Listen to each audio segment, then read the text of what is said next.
My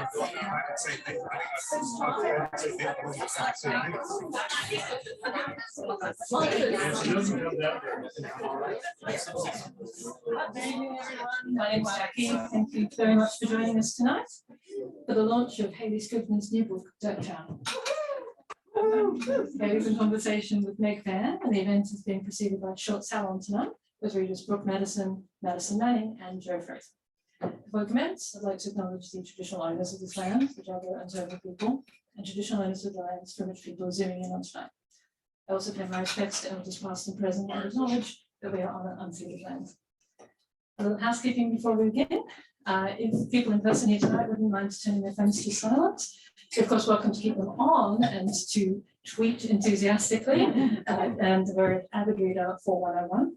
Anybody needing the toilet? You're probably familiar with the ones internally in Avid. There's also one if you parade yourself out through the crowd and head towards the light a few meters down the side there. There is a bar that I think most of you have already found. It will open again briefly after the event, so you can have another drink and tell each other what a good time you had. There'll be a brief Q&A at the end.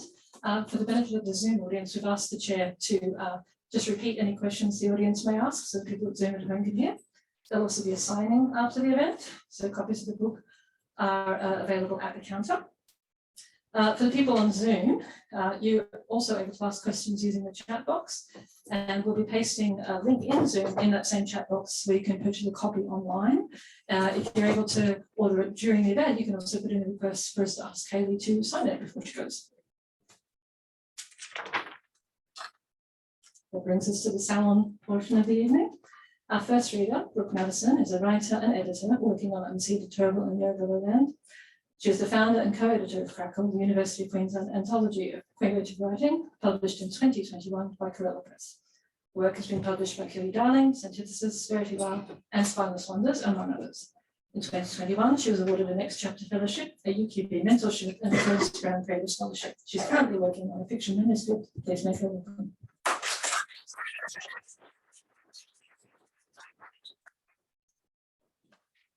Hello, everyone. I'm going to be reading tonight from the start of my work in progress. Borders. See the island, the sharp jag of the headland, the wild scrub of the national park that overtakes the eastern flank. See the beaches too, the coffee-coloured rocks of the back bay, the shifting sands and drag of the waves. See the island's secret wet places, lagoons and swamps and springs, mossy ferns and rainforest. Hear the hum of insects down by the lake, ticking like a hidden language. On the island, a town, nestled by the slick of a river, hemmed by bush and rock and ocean. In the summer, there is a slow trickle of tourists from the mainland, but for the rest of the year, the island is known by few. On the island, a girl, a woman who still feels like a woman girl, not yet old, no longer young. Her body soft and round, her hair a muted blonde. Her name is Alice, and she has lived her whole life within the island's borders. It has been too long. She is a mother now to a boy with soft brown curls and skinny legs. There is no father, not really. He comes and goes, and usually it is easier for Alice when he goes. Right now, he's gone. The woman girl and her boy, Joe, live in a fibro shack on the far reach of the island. Walk out the kitchen door and you'll find a knotted path leading directly to a secluded beach. It is the one place where she feels she belongs, where the limits of her life are wide and uncluttered. She likes to feel the way the sand welcomes her when she slips her sandals off, the way the water makes space for her body when she enters the surf. It is the ocean that keeps her bound to the island, that gives her the space to ignore the tightness in her chest. The sun has risen, but Alice wants to stay lying in the bed, in the slant of light that streaks across the blanket. The whine of the alarm shakes her from her dreams. Eyelids cracked open, sun slant coming into view. The tangled mess of Joe's hair on the pillow next to her, his breath hot against her arm. The possibility of the day framed in this moment. Reality has not yet taken over. Alice stretches in the sanctuary of her bed, her son's arms sweaty against her neck, the smells of their slumber familiar and comforting. The feeling doesn't last. Before long, she'll be consumed by the day, by the island and the smallness of her life, pulled from the cocoon of her bed and launched into the daily routine, Coffee, morning cartoons, yesterday's lunchbox with its soggy sandwich and half-eaten apple emptied into the bin. The shouts of, "Mum, I can't find my library book, and where's my school hat?" The clamber up the beach towards the main end of town, to the school gate with its scrub of Banksia and scrabble of parents who mostly ignore her. She doesn't mind. There is nothing left to say to them. Back home, she measures the passing of the day in the time it takes for the dregs of cereal to solidify and become stuck to the bowl. For company, she has the drone of daytime television or the hum of the little portable radio that she keeps in the kitchen. The days are either long and drawn out, a space without Joe, or over so quickly that she finds herself in a stuttering blink when she must face the world again and pick him up from school. She knows that she has drifted far from who she could be, that there is another life that could be hers if she just knew how to let it in. Thank you.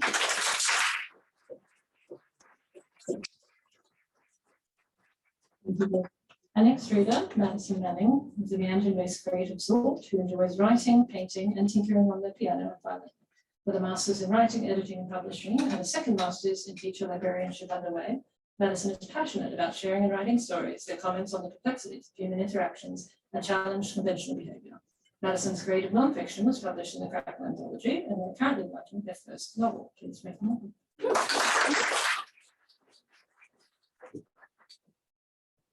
So I'll be reading the first section of my short story in this anthology called Crackle, which I believe is for sale at the desk as well.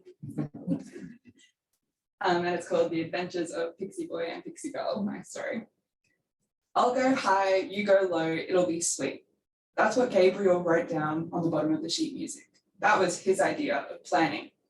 We'd been told just before break that Tom wanted a violin duet on the track. I'd been told by Gabriel that we would work something out before coming back into the booth. I'd been lied to. But it wasn't out of malice, just an air of confidence that followed Gabriel onto stages and into bedrooms alike. I suppose they're kind of the same place. I'd met him before, though he had no idea who I was. I say met, but what I really mean is we played a concert together. Our actions had interwoven in time. We'd shared an experience with 15 other musicians cramped within a 3x2 meter platform, but we hadn't really talked. In fact, I'm quite sure he didn't remember me, but I remembered him, and I definitely remembered that he was much, much better than I was. I stared at the encouraging comments scrolled beneath the music notes. At this point in our relationship, the concept of improvisation was a shadow behind the shower curtain. I knew it existed, and I knew it was steamy, exposed, and desirable, but I hadn't really seen it yet. I picked up my bow and tried to take deep breaths. We recorded the section several times, but I kept changing how my solo would go, not in a cool experimental kind of way, in an I had no idea what I was doing kind of way. Trying to improvise without a proper understanding of music theory is like playing a game of follow the leader, but you haven't been told who the leader is. Meanwhile, Gabriel's instrument almost seemed to be breathing for him. That's how innately he played. Listening to the recording at the end of the day wasn't as painful as I'd anticipated. Sounds good, Gabriel said, referring to my part. I smiled, probably blushed, and assumed he was just being polite. Let me explain before I go further. This isn't one of those insecure girl complains about how shit she is when she's actually not stories. I am good at the violin. It's just that everything's relative. And if Gabriel and I were two buildings on the same street, he would be a tourist attracting skyscraper designed to awe and inspire with views of the city. And I would be the small cafe next door, offering humble treats to my patrons, still giddy from their descent. In terms of our music, that is, in reality, I'm actually taller than him. Months later, Gabriel would tell me how impressed he was by my playing that day, not because of the playing itself, just that I played anything, but I gave it a go. Most of my group ensemble experience involved orchestras, where what you had to play was spelled out in front of you. If you strayed away from that notation, you were wrong, and everyone playing the same part around you could hear it. I guess he realized that and he realized that he threw me in the deep end. And though I did flounder a little, I didn't sink. We sat in the studio listening to ourselves. His violin sounded like embers rising from a bonfire, and mine, lower, was the ground they landed on in a faraway field. And there it was, amidst all the sparks, one note ever so slightly out of tune, not my note, Gabriel's. I pulled a shocked face before I could stop myself. He saw. His eyes said whoops, his mouth said, meh, no one will notice. And that's when I learned my first trick. Performance tips disclosed by inebriated, broke, and frankly fucking brilliant Brisbane musos. Rule number 1, trust in your audience's inattention. Thank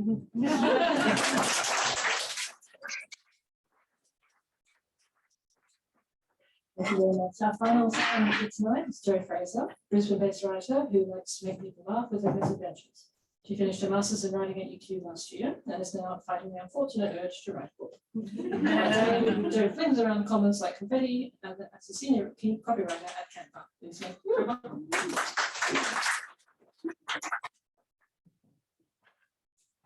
Buddy. I will be reading also from Crackle. The story is called Greased Up. It's a non-fiction story of when I drove a rusty van around Australia. It was John who picked us up on the side of the road. John was 50-ish and wore dirty blue jeans and a deep scowl. It was a kind of scowl that took work. Its upkeep probably included not smiling at nice things such as babies and kittens. He seems nice, Cherie said at the time. This was before we spent a week living in the parking lot of his workshop. After our immersive experience in both car engines and John, she changed her tune. He's a bit weird, that John. There's not much to say about living in a mechanic's garage, but I can say at least 2 things. After a few days, a fine layer of black grease coats you and everything you own. If someone tried to grab you, you would slip out of their grasp like a wet bar of soap. The second thing to be said is that gruff mechanics don't appreciate 2 young women with a lot of questions. What's a timing belt, we asked when John told us ours had snapped. Is that an easy fix, we asked when our transmission exploded as violently as a firecracker. Is there a McDonald's around here, we asked when we got hungry. It turns out the timing belt is important. Fixing a transmission isn't easy. And no, there was no McDonald's in the tiny town of Port Wakefield, South Australia. You could, however, help yourself to a service station Chico roll. They're good, John said. No thanks, we replied. Before we became greased up pests to a mechanic named John, we'd been driving a 1997 Mitsubishi Express around Australia. The trip was my idea, but it wasn't hard to convince Cherie to join me. I sold her with visions of days by the ocean and the freedom of the wide open road. Midway through the second week of our trip, Cherie developed a fear of driving the van on the highway. She couldn't shake the feeling that the wheels would spin off and the metal would fall apart piece by piece until we were just sitting in seats on the road. Can you drive, she said, just outside of Byron Bay. There were tears in her eyes, but I attributed them to the blast of air coming from the open window. The wind was our aircon. What? I yelled back, you want fries? The roar of the engine made conversation difficult. Drive, can you take over for a bit, she said, a bit more panicked. Her fears weren't unfounded. Mechanical issues plagued us from the start. Starting the van in a crowded car park would turn heads as people tried to figure out whether they should run or hide. When we arrived at campgrounds, mothers would call for their children to come close, cupping their ears. In the Blue Mountains, the van refused to accelerate up the hills. Instead, the engine would glow red hot and the van would slow to a crawl. With the engine being under our seats, our thighs would cook like chicken on the grill. Another time, the van decided to only drive in reverse. I imagined us making the whole trip backward. We'd arrive in town, boot first, waving as people cheered us on. Those are the girls reversing around Australia, they would say. How amazing. We had been on the road for 3 months when we came to a shuddering stop, 20 kilometers outside of Port Wakefield. What was that? Cherie yelled over the sound of an engine. Did we hit something? I did a cursory glance to look for any recently pancaked kidneys or goannas on the road. I don't think so. It's fine, I replied, just before the engine sputtered out. Thank you.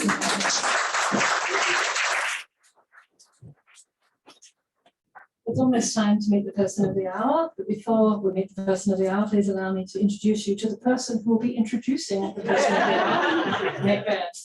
Meg Vann is a crime thriller writer who's published in literary journals and interactive platforms, including the Review of Australian Fiction, Story City, the Writing Platform, and Australian Literary Studies Journal. She regularly appears at writing events around Australia, and this book of hers will be available at Avid shortly. Please make the welcome.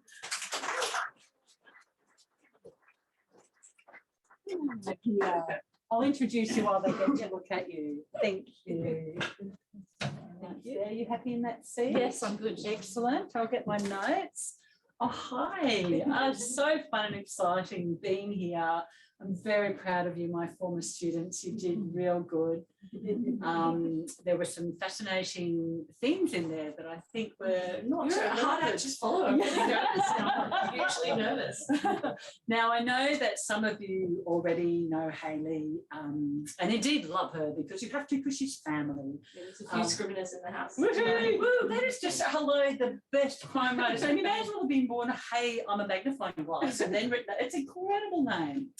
So Hayley Scrivenor is a former director of Wollongong Writers Festival. Originally from a small country town, Hayley now lives and writes on Dharawal country and has a PhD in creative writing from the University of Wollongong. Dirt Town is her first novel and it's fabulous. An earlier version of the book was shortlisted for the Penguin Literary Prize and won the Kill Your Darlings Unpublished Manuscript Award, which I think we'll talk about a bit later, your journey to success. But welcome, Hayley. Welcome to Avid, Doing It Right as usual. We're really excited to have you here to discuss your book. Just to give people a little sense of the book, do you want to tell them about the book in 25 words or 25 words or less? So Dirt Town is what the children of a town called Durton call the place where they live. It's one of those jokes that kids often, make up and they kind of catch on and everyone calls it Dirt Town. It's a story of Esther Bianchi, who goes missing on her way home from school. And it's also the story of who we are when no one's looking. I think that's how I like to think about it. Yes, all right, you nailed it. I'll buy it. Don't want to take my money. So Hayley's book has been praised by some contemporary great lights in Australian crime fiction. Hannah Kent says we will not be able to put it down. You got Hannah. And Chris Hammer said it's masterful. Australian crime has a new style. So I want to kick off by talking about Durton, about Dirt Town. What struck me is the realistic details that you paint a picture of Durton, the vandalised Wheat Growers Association Hall, but then mixed with lyrical images. One that I can't get out of my mind is the sense of the town being pinned down by a wide blue sky. So I'm wondering, how did your own experience of growing up in an Australian rural town influence this novel? Yeah, thank you. It's a great question and a great question to start with because we've got emerging writers in our midst, and so it's fun to talk about this because I think when you're writing your first book, you're doing so many things. You're kind of trying to do plot and character and all these things that you want to have in your book, and so having a location that you can, some people say write what you know, some people say write what you imagine, and I say write what you can give detail to. So the details of like small town childhood felt very still fresh to me, and I think it's not a coincidence that I left the small town where I'd been living when I was 12 and I moved to Wollongong, which is a coastal city, much bigger. So for me, the town where I grew up was very set in time and space, and I guess it was a 12-year-old's impression of that place. And so it just felt like whenever I went to the well, whenever I kind of dropped a bucket in to see what I was going to write that day, there was always something to get me started. And even if it was just what do Dunkaroos taste like and how do you describe eating one, that can be enough to get you writing for the day. And once you begin, it's much easier to go on. So those details really helped keep me moving. And ultimately, they're kind of what people seem to really love and come and talk to me about is, oh, yes, I love how you so accurately describe eating a twisty, the experience of, and like getting a good one, a good solid twisty, not one of these, pathetic definitely little not ones. twisty, Yeah. So that it really grew out of that, and I think a fixed time and place, because so much of the book is from children's points of view, even though people often focus on the investigating officer, who I'm sure we'll get to as well. But I really think of it as a children's impression of a place. Absolutely, that makes so much sense. And hearing that you left your regional town when you were 12, and Esther and Ronnie are 12-year-old girls who walk home from school one day, but only one makes it home. That really, I think, makes a lot of sense about why it is so realistic. You can taste it. There seems to be a thematic through line with the rural setting as well, or the regional town setting. There's something about the isolation of it, the geographical isolation of the town certainly impacts on the characters and the plot. But there seems to be a sense of social isolation and as a metaphor for emotional isolation as well. Was that something that was in mind or grew as you wrote at all? Yeah, I think everyone in the book is kind of in some way struggling with who people say they are and who they themselves actually feel they are, you know, and I think anyone who's had any life ever, particularly any kind of childhood, knows what it means to kind of come up against people's ideas of you. There's a point at one point in the book where Ronnie, who's kind of my favourite character, she's closest to me, she's kind of a chubby, sassy, know-it-all who's always thinking about where her next meal is coming from. Her. She's very much food motivated, most close to me as a character. And she kind of I've lost my train of thought. What was the question? So we're talking about the impact of isolation and how all the characters are dealing with some form of isolation. Yeah, so I think it's Ronnie, for example, doesn't think of the town in negative terms at all, actually, but you are always being defined by what other people say. And there's a point where someone in the book, her mum's brother's sister, so her auntie, is kind of always catching her doing sly things. And so when someone calls you sly or thinks that you're not totally trustworthy and they can't trust you with the Tim Tams, it kind of becomes true, right? And the funny thing about Ronnie is, of course, you realise she is quite sly around food and she's always sneaking food from places, so you can kind of understand why the aunt says that. But Ronnie internalises it. And I think children really do, I don't think we give children enough credit for how much they take on and how much they experience the same emotions and things like shame or fear or love, but it's almost the same volume but in a smaller container, and there's less you can do about it as a child. Yeah, the sense of agency is not there yeah in children. yeah. That really comes through, and there's a lovely segue, I think, to talking about some of the characters that I've come to love in reading the work, and some that I've come to view very firmly with an eyebrow up. I don't know who you're talking about. What struck me about it is, as you mentioned, child characters or young, characters are given viewpoints and carry some of the narrative, and do so with some unreliability as children. There's innocence and assumptions and, a lack of articulation that children can make, which works, I think, so beautifully in this novel. But we also get to know them really well. Particularly, it really struck and warmed my heart how well we get to know the missing girl through how beloved she is and through a really interesting narrative technique. So some of the chapters are written, the chapters are titled by their viewpoint character, which means that there's a lovely sense of orderliness through the novel and things unfold because the plot is so intricate. It's really firmly grounded in these distinctive characters' viewpoints. But then some of the chapters are titled We. There's sort of a collective voice. Can you talk a bit about that?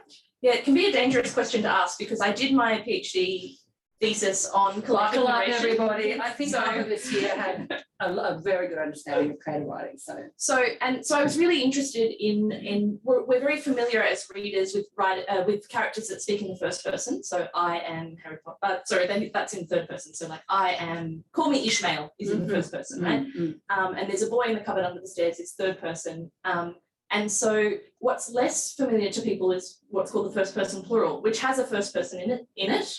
There is an I speaking, but it's including other people. So if you've ever been pulled into a group hug that you didn't want to be in, you know what it's when someone says, oh, we don't do that here, we don't like that, you know that it's actually quite, there's something that can be really wrong in that. If someone speaks for you, or even worse, you're not included in the us that's being spoken about, that can be really uncomfortable. And there's some books that explore that that I looked at in my thesis, and I just found that endlessly fascinating because you're really thinking about us versus them, which is a way that we have moved it's a way humans have worked for a really long time, and the way I'm sure will continue to work. I think there's something endlessly fascinating about who's in and who's out. And anyone who's been a teenage girl, and I know there are some in the audience, know what that's like to be suddenly in and then suddenly out is to the point where you can kind of get whiplash about who's us and heartbreaking. and who's them. Yeah, it can be really heartbreaking. So I started with an interest in that kind of narration. And the very first thing I wrote, I think is now chapter 4 or 5, and it's the children of this small town coming home from school. And so some of them come home on the bus, some of them, like me, live closer to town, so they walk home in the sort of hot dust. And so I kind of let them layer over each other. I didn't say anyone was right for everyone. I just sort of said, we do this, you know, we get the bus and we walk and we do this, or we do that. And so I really wanted to encourage the reader to let that be okay, to let all of those stories sit alongside each other and for them all to be true and for none of them to be the only story of the town. And so that collective voice was really my entry point into Dirt Town, because once I started saying, okay, that's how I'm going to write at least part of this novel, I thought, well, why would they speak together? What has united them? And that's when missing Esther Bianchi really came into the story, because I had a sense that if something like that had happened in the community where I lived, and to be clear to the good people of The Rock, which is where I lived before I was 12, nothing ever happened in that town like this. I never knew anyone who went missing. But it made sense to me that that's the kind of thing that would make everyone turn and look at who's around you and say, okay, this is us and we are defined by this horrible thing that's happened. And yeah, you really, there was a very early version of the book that was written totally from that point of view, because it was just so endlessly fascinating. It was a place to put a lot of those childhood details that I was talking about before. Yeah. Well, that's remarkable to hear that you actually did a full draft written that sort of Greek chorus, and then have redrafted and worked on it to develop this really sharp clarity of the different voices that carry the narrative. I'm thinking of young Lewis. Lewis, a boy struggling with the constraints of, you know, heteronormative masculinity, desperate to keep himself and his secrets off adult radars, and yet perhaps unwittingly holding a vital clue, so his silence has resonance. And then comparing that, as you've discussed, with Ronnie and then with Esther. How did you develop these distinctive voices? Yeah, it's a really good question, because there was one day where I looked at the draft that only had this chorus, and they're kind of, you know, like I said, it's all these layers and everything's true and nothing's true, and you're like, okay, but stuff needs to happen, and I really want to grab the reader by the scruff of the neck and pull them, you know, kicking and screaming through this story, whether they like it or not. That was the goal that I set for myself. And so I was talking with my PhD supervisor at the time, Dr. Shady Cosgrove, and she said, I think we need, and I also had the goal very early on that I didn't want Esther to be just a body that sort of fulfilled her section in the plot. I really wanted us to miss her. I wanted us to be sad that she's gone. I wanted us to understand that from a number of different viewpoints. And so then I kind of sat down and I thought about, well, who could we get to know Esther through that would have the most impact? So that's where the character of Ronnie came from. Lewis had been a plot point in that I always had this sense that there was a boy who'd seen something on the day Esther went missing that he didn't come forward to talk about, because of the sort of all of the currents in the town that you'll get if you read the book. You know, he's not wrong that he shouldn't come forward, but it is cowardice on his part, or he feels it as a real moral failing on his part that he's not able to come forward. And so, you know, I had these two children that were quite close to my experience. And then I thought, well, if this girl's missing, we need to see her mother. We need to see what that does to a family. And poor Constance, Esther's mother, her life really just is falling apart through the course of the book, because everyone she thought she could trust and everyone she loves, it's just all being pulled out from under her. And then there was a very, very, very minor cop character who I literally had there as a matter of kind of, well, a cop would come and look. You mean the one I've got a crush on? Oh, I love that. So Detective Sergeant Sarah Michaels is a cop who comes in from Sydney and has just broken up with her girlfriend. And for me, there's so much of Sarah that didn't make it into the book, because ultimately what she does is, I think, find a way to care about Esther that is, it was important to me that she was good at her job. You know, she's not hard drinking and like losing clues. And in a way, all of her experiences, including this recent breakup, allow her. Her ex was a drag king. I just want to drop. That's the kind of level of detailed characterization you get in this book. It's I do. I've got a soft spot for Amira. Absolutely. There's lots of that just couldn't make it in, sadly. But Sarah really, it's really only Sarah who could come into this quite close and small environment, and with the things she knows and the things she's seen piece together what's happened. And I really wanted the reader to have that kind of satisfaction at the end too. I wanted to deliver on that promise of that I think crime makes the reader, which is I'm treating your attention very carefully. I value your attention. I'm not going to let you down. Everything I tell you is going to matter. Yeah. I'm going to, break your heart and shatter the pieces of justice, but I will to some extent put them back together again. Sarah is a great character in that she is so experienced and authoritative, and yet she still seems very fresh and full of vitality. She's at that perfect cusp of her career of expertise and enthusiasm. And that sort of leads me to kind of, first I want to ask, are we going to see more of Sarah? The next book is not a Detective Sergeant Michaels. I know, I'm sorry, you're not the first person. I thought you were going to say but I do, there is so much of her in my head that I wouldn't be surprised if but probably not, definitely not the next book, and maybe not even the book after That's that. fine, So I'm patient, she's worth waiting for. Yeah. And your characterization, Sarah, she has this incredible line where she admits to herself and to the reader that you searched harder for the ones that had people who loved them. And you have this way in the book, and so quite a little bit, well, you made me cry a little bit, it was all you. And through it, it's definitely a crime novel. There are definitely procedural elements. As you said, it makes a promise and it holds good on that promise, as crime novels do. But it's very humanised. It's very, I want to say, ethical in now how we approach crime fiction. That's what I love, is these sort of detailed and authoritative procedural elements told with such humanising empathy. You talk about the intimacy of a DNA swab. You talk about the sultana skin of a body in the morgue. How on earth did you research that stuff, you sicko?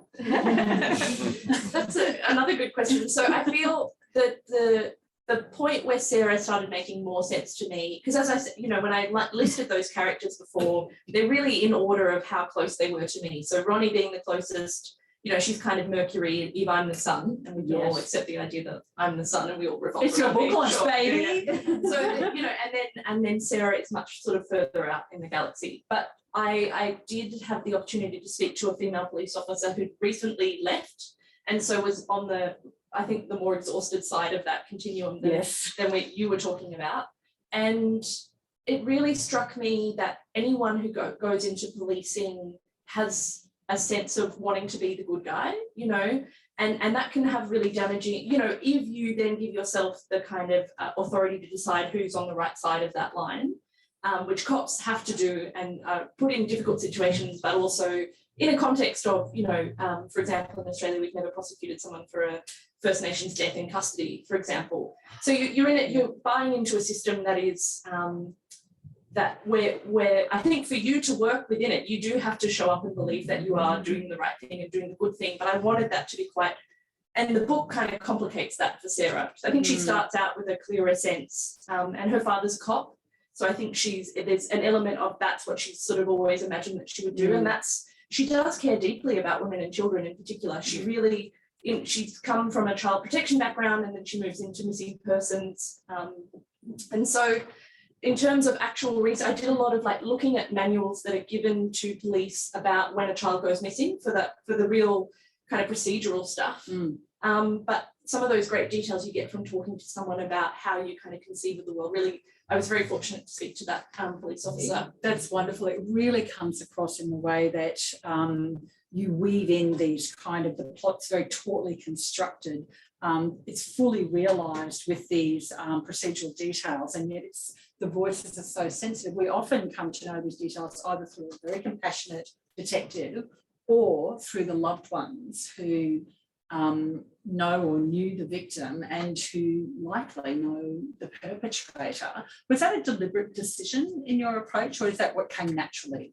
Tell us about that. I mean, I think, like I said, it was very important for us to know Esther, and so those details, things like there's a line where Constance says, the day her daughter is born is the day when the mother Constance is born, and she relates to Esther completely as her mother in a way that I know my mother relates to me in that way. I will always be her daughter. I will never be sort of anything other than, I might be other things on top of, but that's the base. Yeah. And so, and those were probably the hardest to write, even though I struggled I'm really happy you like the procedural stuff because you know what you're talking about. And also this sense of that was kind of hard yakka in some sense, the research. But Constance was really hard to sit with emotionally, and just sit with if your child's not home and they're still not home 5 minutes later, and they're still not home an hour later, and they're still not home the next day. We've all had that experience of someone we love not being where they're meant to be in space. And I think we all can connect with that really horrifying feeling. And to write Constance, I kind of had to keep going back to that place. And that's one of the reasons the point of views revolve, I think.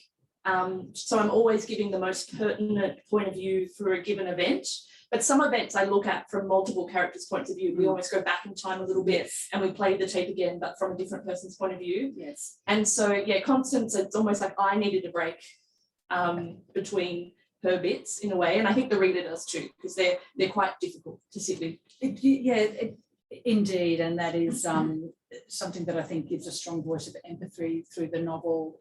Not just as in someone that we see and feel sympathy for, but something that our heart really aligns with, and therefore we go through the ups and downs and the terrible waiting.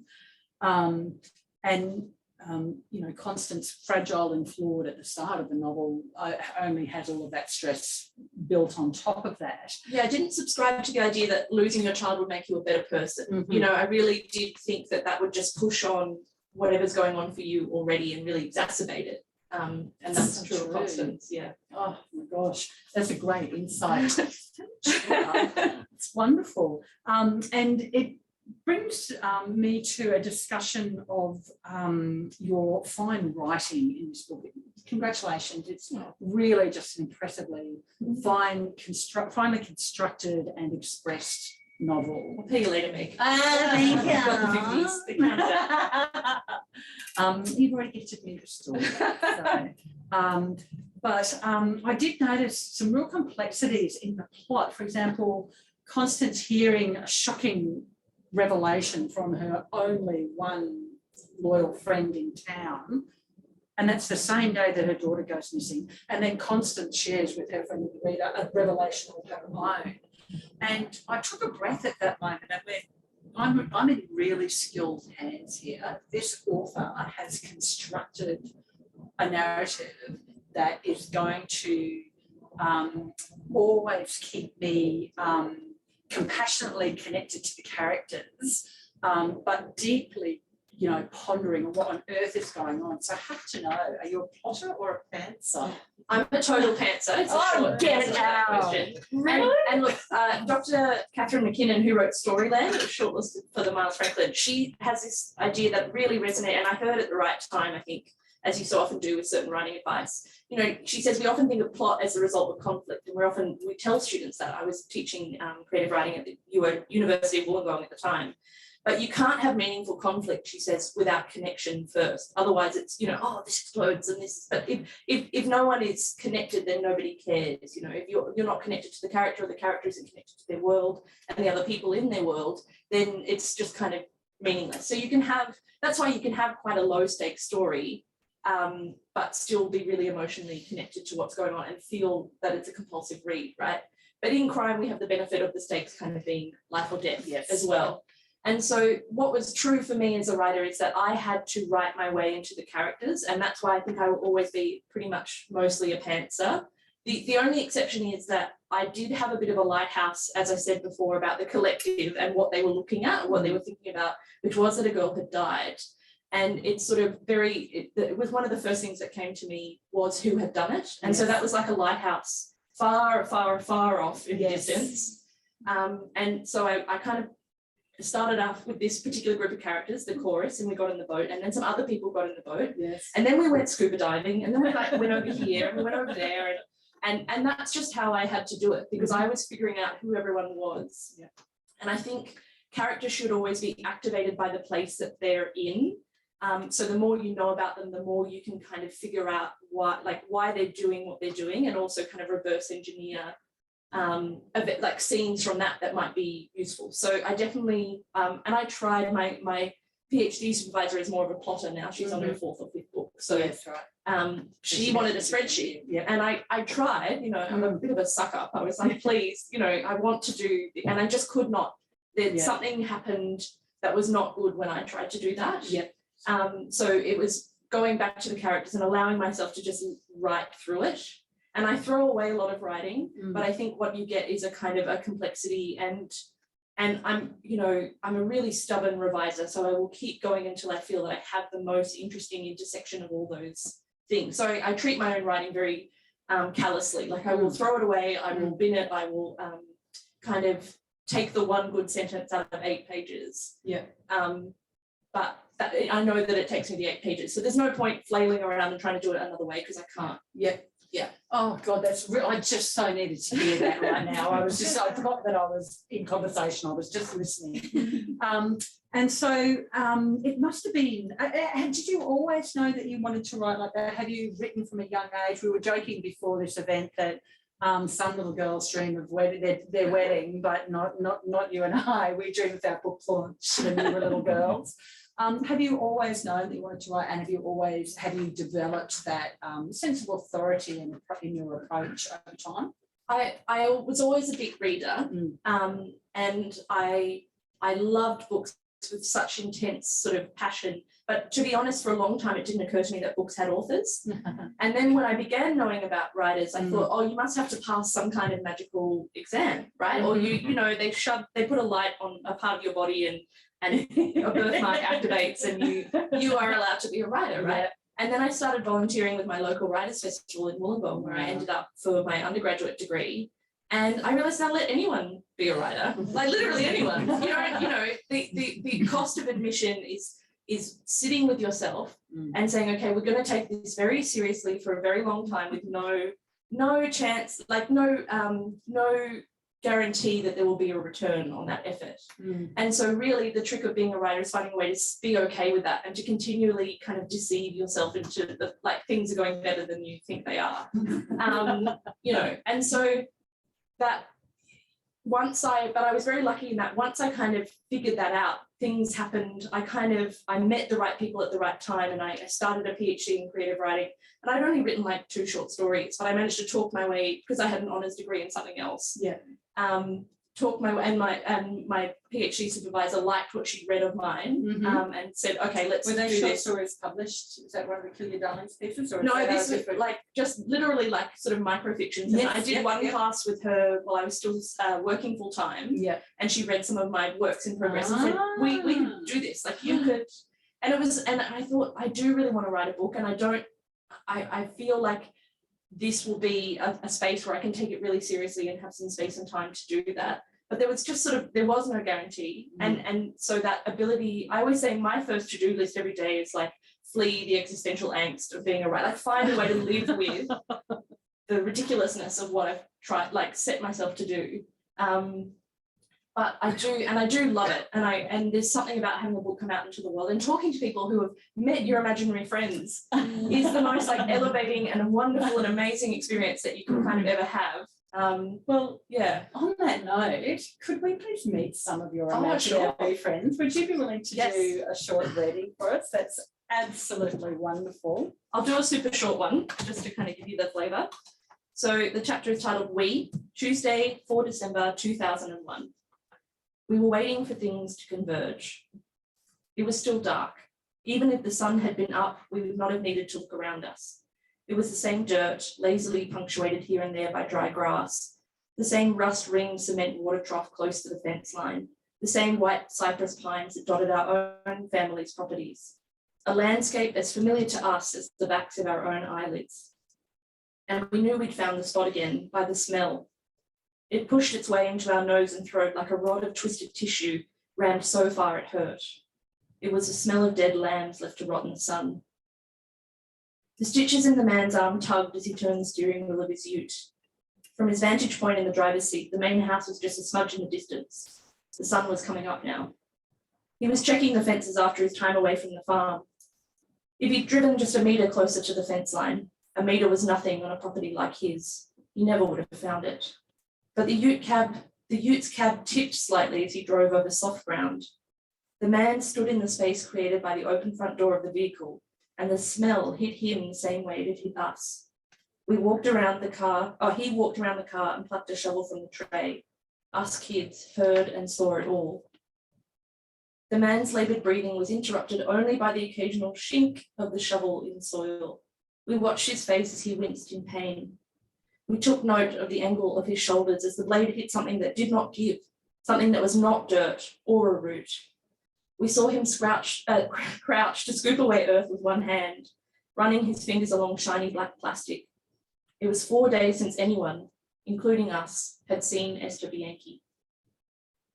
Oh, wow. Just, I mean, right from the start, you have this exceptional way of creating questions. So who is seeing that? What are they seeing? And I sense that even if I get the factual answer to that question, I'm still not going to quite know what's going on. I guess I'd just like to say, is there anything that when you're a little girl during your book launch, you wish that you'd be asked? Because I could ask it for you. Oh gosh, you put me on the spot there. This is probably one of the other questions you were going to ask me before, so I can prepare. No, look, it's honestly just so edifying to have someone read your work so closely. And can I just thank you so much for agreeing to talk to me about Dirt Town, because I think hearing about your research and your writing and your work, it was just so, I just really felt like I was in safe hands to talk about Dirt Town tonight. So thank you so much. Oh, thank you so much. And honestly, talk about being a pleasure and a privilege. It's just been fascinating. Thank you for sharing so generously with us all tonight. And so I think at this stage we might be ready for questions. So, and I think you're going to repeat. So if you can keep the questions fairly short, because poor Meg is going to have to re-articulate them for the Zoom audience. So I'm used to it. None of it. When I was a boy, this, So we have one here and then one here. Yes. So you mentioned you wanted everything to matter for your reader. So how do you figure out the difference between filler and meaning?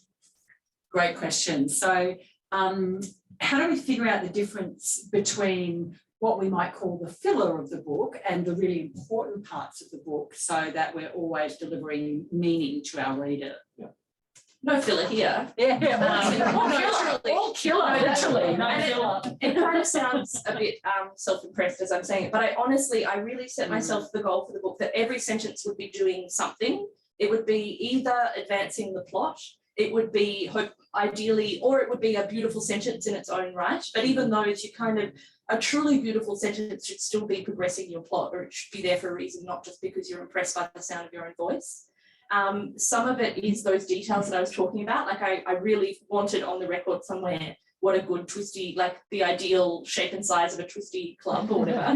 And so you can see that my criteria is not the same as someone else's criteria. So for some people there will still be filler here, but for me personally as a writer, I really wanted to step away from the book feeling like ideally every sentence does something. It grounds us in place, it gives us voice, and because there are so many points of view, I really wanted to be able to open the book to any page and know exactly who was speaking. Is it an 11-year-old boy? Is it a 12-year-old girl? Is it a Sydney cop? Is it a grieving mother? Yeah. And I mean, you've achieved that just so magnificently in this book. I can really see it. I mean, you make it look effortless, but in hearing you talk about it, I can see now the work that's been done in developing and honing that sharpness. It's fabulous. I mean, you appeal to the senses, but I also, there are parallels with dirt music, with Tim Winton. And I was just wondering how Which much. I haven't read. So this person is noting a similarity to Dirt Music by Tim Winton, which I'm very embarrassed in front of all these well-read people to admit that I have not read. I mean, and I was going to say, how much has he influenced your writing? Because, I come from a small country town, and I really do associate that, and a lot of my friends just don't. Like, they don't get Tim Winton, and they probably won't get you. The type of characters you're talking about. Wonderful. I think on the Tim Winton issue, I speak for all Australian authors when I say we envy his critical and commercial success, but more importantly, his glorious hair trade. But in terms of those, your readers who might be located in rural and regional Australia, I think that's a fascinating point. What's your response been? You've done a few launches now, you've spoken to a few readers. What's the response been like? People feel seen. Yeah, People what's so feel wonderful is viewed. people going, oh, I know where this town is, and it's where I grew up, you know. And really people kind of, what's wonderful about a book is you're trying to give the minimum amount of detail often for people to be able to go that last extra little bit by themselves. And so not only people who've lived in small country towns, but anyone who's kind of lived somewhere where there was a bit of homophobia and a bit of misogyny, which turns out is the world that we live in, you know, that's very satisfying. And in terms of, I think, again, for me, it was the place I needed to go and wanted to write through because it mattered to me and was a place that I had thought about. But I definitely I enjoy stepping aside and letting people project onto it what works for them or allowing them to think through places that are important for them. I'm not interested in kind of dictating what that experience is. So it's a fictional town entirely? Totally. So, I mean, there were certain things that were easy for me to, like the house where Ronnie lives is kind of near the house where I grew up in my head, and the swimming pool's kind of, you know, things like that. But really, the people are totally important. And the Gary Disher always says you never want to name your towns because you might need an international airport at a convenient distance away. And so I keep that in mind too. I like making up places because then you don't. You're not saying that you're representing a specific place. You can kind of let it be all the complex and messy things that you want it to be. You know. Beautiful answer. Do we have time for another question? I think yes. First of all, congratulations. I thoroughly enjoyed the time I spent reading your novel. The question is, I read recently where it's going to be published in the United States, but they're changing the title from Dirt Town to Dirt Creek, when Dirt Town is absolutely the most wonderful title to fit in with. I'm so glad we agreed that Dirt Town is the better title. How would it convinced, and do you have a say in that? So just repeating the question for our lovely digital attendees, a reader who thanked the author for the very much enjoying the time she spent reading Hayley's wonderful novel, and also noting that it is going to be published in the US, which is very exciting, but under a changed name. Do you want to tell us this? Yeah, so Dirt Town, as you say, is the title in Australia, and in America it's being published as Dirt Creek.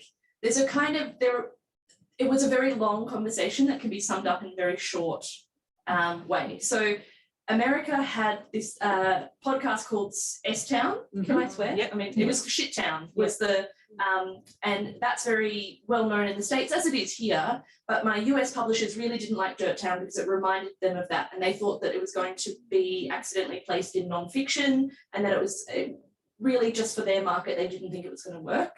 Here, I think Wolf Creek was such a big book, like a big movie and a big kind of idea that I didn't want it called Dirt Creek in Australia, but that was basically the compromise. I think Dirt Town works really well here and it's memorable, and it would probably be my choice. But when you sell a book overseas, you know, the Americans are strange. They have their own way of doing and really you trust the people that are publishing you and are putting time and energy into you. And if they say, we think this title is better, I certainly didn't feel, I think I definitely could have pushed back and said, no, it needs to be Dirt Town everywhere. But I think that gives the publisher kind of an excuse to go, well, we're not that excited about that book anymore. And anyone who has spent years alone in a room with a book wants is for people to be excited about it. So, and I like it picks up resonances that you don't get because Dirt Creek is a site in the book. And if you've read the book, you know that quite a lot goes down at Dirt Creek. So I'm not sad about it. I'm really, and I think it gives a wash over the book that I don't mind at all, but I did really want Dirt Town. And I agree with you. I think it's my favorite title as well. Do we keep the line about Durton and Durton being called Dirt Town in the book? Yeah, because it helps explain why Durton Creek is Dirt Creek. Okay. And I had to make so few changes. The only thing that changed in the UK edition, for example, is there's Mamie noodles. You know those weird recess snack and you put dry, like flavour on dry noodles? Yeah. The people in the UK didn't know what that was, so we made it a bounty bar. The US? Yeah, in the UK. They have it in the US. Yeah, okay. And in the US, there's a line where she says, I'm not sure if he's taking the piss out of me. And my US publisher went, how quaint. Why would you take someone's piss from them? And they really, so we had to change that line. But that was it. Oh, that's fabulous. Sort of cultural interpretation. Amazing. So how are we going for time? 4 minutes. Okay, great. Any further questions? So where have you travelled over the course of launching this book? Have you sort of made your way up the East Coast, and have you had a chance to catch up with people who knew you when, and had a chance to process the book with them? Because even though it's fiction, we all assume that authors are writing elements drawn from their own life. Has anyone pinned you down and said, I know that that's meant to be me? Yeah, I haven't seen anyone from the small town yet, other than sort of, or talk to like immediate friends of my mum's, who obviously she sort of shields me from any, I'm a little bit nervous about it, I'm not gonna lie. But I do try, like I said, be really clear that it's not that. Yeah. What's great is people like my drama teacher came to, I did an event in Wollongong at the South Coast Writers Festival. And they kind of lied. She's like, oh, there was always something special about you. I'm like, sure, Mrs. Curtis. I'm doing great too. No, and it's like, there just wasn't, I think, but it is lovely to sort of see people process. I think it comes back to, it's a special thing to write a book. I didn't think I could write a book. So it's not surprising to me when other people are surprised that I wrote a book, because I'm right there. Still, even though I'm living that reality, it's still pretty cool and exciting. And how did it come to be? So you were studying a PhD and you were writing a book for a PhD. How did then, for our budding writers, emerging writers in the audience, what was your development pathway to the dream? This really is a dream run debut. I put it into a lot, like anything that I could put it into, I put it into, and way too early. Like there's the Ritual Prize, which I think I started putting the book in about 4 years before it finally got to a version that an agent actually, like every year I was like, I think this is my year, politely called, slightly undercooked. Yes, which comes back to that, the important role of self-deception, and that you should always, you're kind of trying to just keep yourself moving. Yeah. But certainly the Penguin Literary Prize, I was shortlisted in that and I didn't win, but then I'd also put in for the Kill Your Darlings, and being shortlisted for that got me an agent, or it got her to read the book. And I guess the best writing advice is, yes, put it out there, do anything that helps it be more real to you, so you can spend the time on it. But you want it to be the best version that it can possibly humanly be. And I'm not even talking that you can do, but that you and whoever you can get to read your work multiple times can get it. Are you in a writing group, or did you mainly rely on feedback through your? I've always found big writing groups where you're kind of reading lots of work every week, not great, but I have swapped manuscripts with close friends who are also writers. Yeah. And that's good, because I love feedback, but I'm a big wuss about getting it in person. I want you to write it down, and then I go away and I think very deeply about it, stare at the ocean. Yeah. And then I usually do most of the things. Yeah, exactly. Instead of staring off into the distance. So that creative writing format that you often get of the workshop of like, I don't know, have you thought about making it in space? Or, it wasn't ideal for me, but this is what I reckon. So it's important to find readers that like what you like about your work, and then that are also going to be honest and kind of help you get closer to articulating something that you can be proud of, I think. Yeah. That's amazing. Are you going to be teaching creative writing in community or in university, or are you just going to focus on I was teaching at the University of Wollongong, and around the book I've got a 2-book deal essentially, and I'm freaking out about that a little bit. I mean, I'm totally cool with it. It's fine. All totally will be there. It's happening. So I am taking some time off just because I haven't written a book in that way before. I've written a book alongside a PhD and working for a festival, and I'm having more time isn't necessarily always good for me, in that a lot of that long, slow stuff is thinking and kind of. So I'm trying to speed that long, slow process up a bit while maintaining what people like about my writing. So we'll see. Oh, that's or so exciting. You can tell me. Yeah, that's amazing. Well, can I invite? Oh yeah, one more question. Next novel about? Yeah. Excellent question. So it is not a sequel to Durton, but I think people who like this book and like the sort of the way that it's really deeply considering character, but also always moving towards an endpoint, I think will like my next book. And it's not a small, dry country town, but it is another kind of small community. And that's all I'm going to say. Oh my God, that's so tantalising. Well done. So now, I would like you to join me in thanking you. Just honestly been so generous and so fascinating.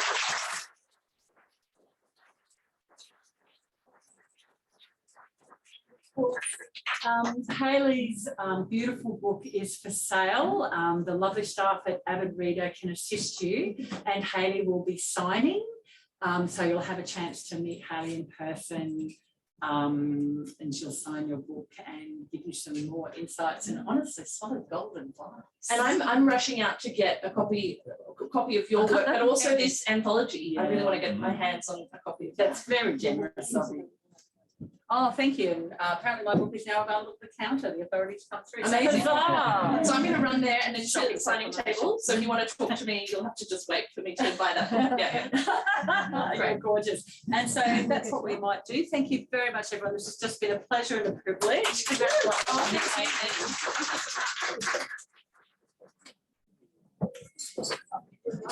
So we might, everyone can just hold your seats for a minute and I'll just escort. Can I grab my bag? Thank you.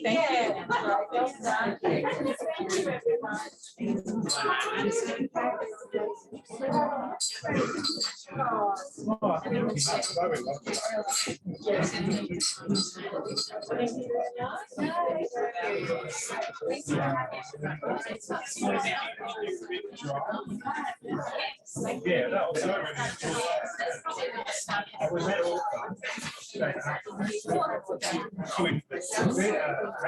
so